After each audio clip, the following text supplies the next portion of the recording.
Divorce is never amicable.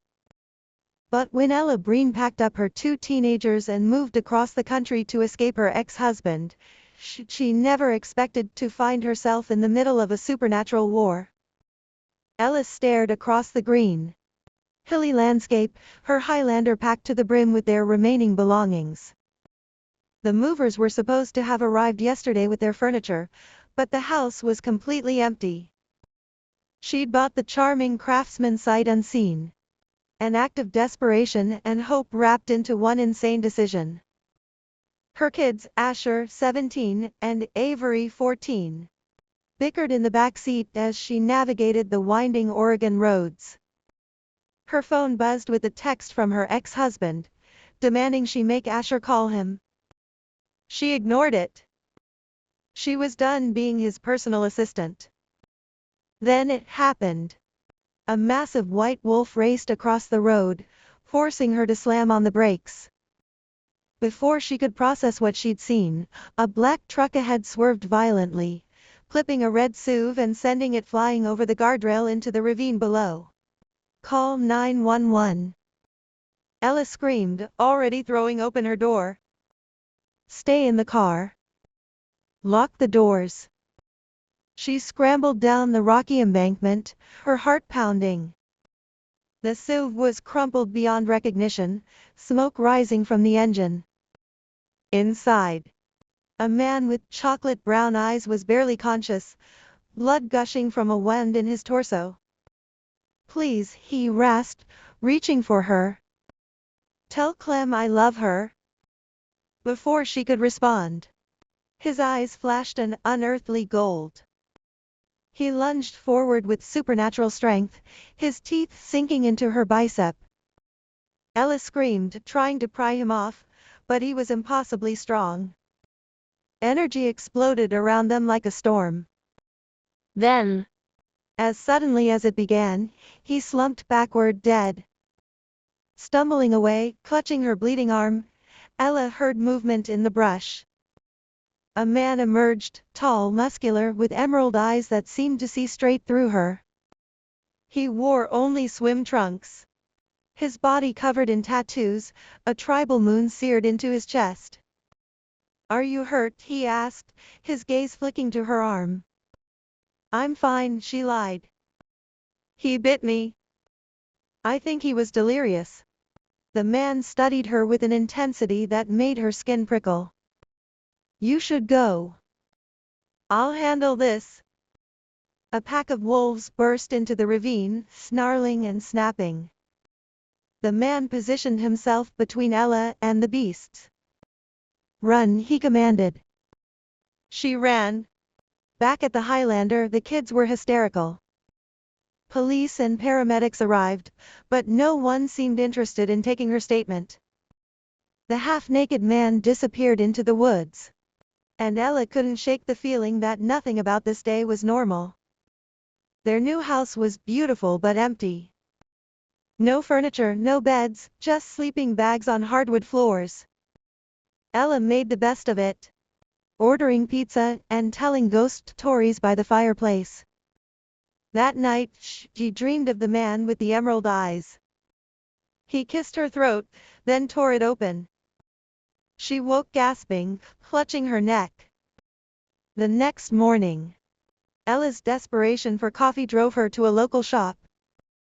There he was, Stone, the man from the ravine, now dressed in a purple dress shirt with sleeves rolled to his elbows. He was even more devastating in person. Don't you think you should actually get dressed before going out in public? He asked, eyeing her sweatpants and lack of bra.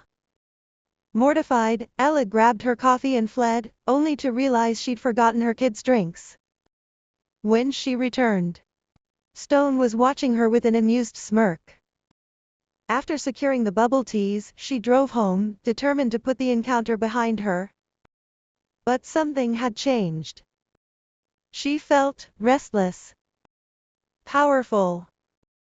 She went for a run, pushing herself faster than she ever had before. Voices whispered in her mind.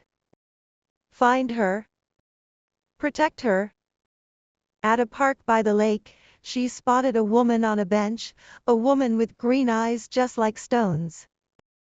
"Are you Clementine?" Ella asked. The woman nodded, grief written across her features. "Did you know my husband?" "I was with him when he died," Ella admitted. "He wanted you to know he loved you." Clementine gripped her hand. "Thank you. You don't know what this means." As Ella turned to leave, Clementine added, "There's something about you. I can feel it. You're special." Back home, the movers finally arrived, two men with cold eyes and predatory smiles. The blonde grabbed Ella by the throat, pinning her to the wall. "Where are they?" he snarled. "Where are the kids?" Ella clawed at his hand, unable to breathe. Then Stone burst through the door. He moved with inhuman speed, slamming his fist into the man's ribs, driving him to the ground. A single, brutal punch knocked him unconscious. The bald accomplice grabbed Asher and Avery, dangling them like rag dolls. Stone lunged again, taking down the second man with terrifying efficiency. "Who sent you?" Stone growled, pinning the blonde to the floor. The man gasped out a name: Silas. Stone's eyes flashed dangerously. "Leave this place and never return. If I see you near this family again, they'll never find your pieces." Police arrived, carting the men away. Stone stayed close to Ella, his hand on her back, grounding her. She should have been terrified of him, of everything. But all she felt was safe. "Thank you," she whispered. "How did you know?" He hesitated. "I've been watching you. Ever since the ravine. I needed to make sure you were safe." "Why?" His emerald eyes met hers, intense and searching. "Because Douglas was an alpha. And when he bit you, he passed something on. Something powerful. The man who wants to take his place, Silas, he'll do anything to stop you." "Stop me from what?" Stone's jaw tightened. "From becoming the next alpha, the Black Crater Pack." Ella's world tilted. "I'm not. I'm just a mom. A divorced, middle-aged mom who can't even get her furniture delivered." Stone's lips curved into a half-smile. "You're also the first female alpha in centuries. And whether you like it or not, the full moon is 2 nights away. You're going to shift." Ella stared at him, her heart racing. Shift, like a wolf, the white wolf she'd seen on the road, the pack in the ravine, the impossible strength coursing through her veins. It all made terrifying sense. "What happens if I refuse?" Stone's eyes glowed golden. "The fading light, then Silas will kill you, and your children. He can't afford to let an alpha." His touch sending sparks through her body. "But I won't let that happen. I'll protect you, Ella. Whatever it takes."